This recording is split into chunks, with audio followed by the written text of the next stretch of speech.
হাইলাকান্দি ড্ৰাগছৰ বিৰুদ্ধে আৰক্ষীৰ অভিযান অব্যাহত আছে। অভিযানত জব্দ 54 গ্ৰাম হেৰইন সহ আটক এজন লোক। আটক হোৱা লোকজন হৈছে মুস্তাক আহমেদ মজুমদাৰ।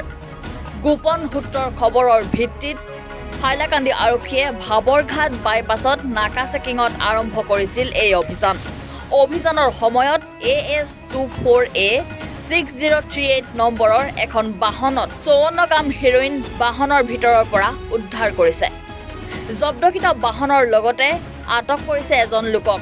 আটক হোৱা লোকজনক সোধা পোছা অব্যাহত ৰাখিছে বৰ্তমান হাইলাকান্দিৰ আৰক্ষীয়ে। হাইলাকান্দিৰ পৰা সুৰজিত দে ৰিপৰ্ট, এনি ভাৰত 24।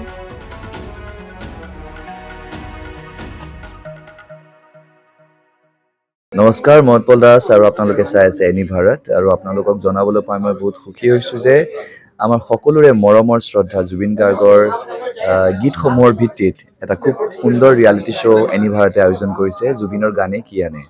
এই প্ৰথম ছিজনটোত অডিশ্যনছ আৰম্ভ হ'ব আগষ্টৰ পৰা অসমৰ বিভিন্ন জিলাত। গতিকে মই সমূহ কলা কুশলী, বিশেষকৈ যিসকল প্ৰতিভাশীল গায়ক গায়িকা আছে আমাৰ সমাজত, তেওঁলোকলৈ মই এটা আহ্বান জনাইছোঁ, তেওঁলোকে প্ৰস্তুত হওক এই ৰিয়েলিটি শ্ব'ৰ বাবে। আৰু তাৰিখটো হৈছে 15 আগষ্ট 2024 চন।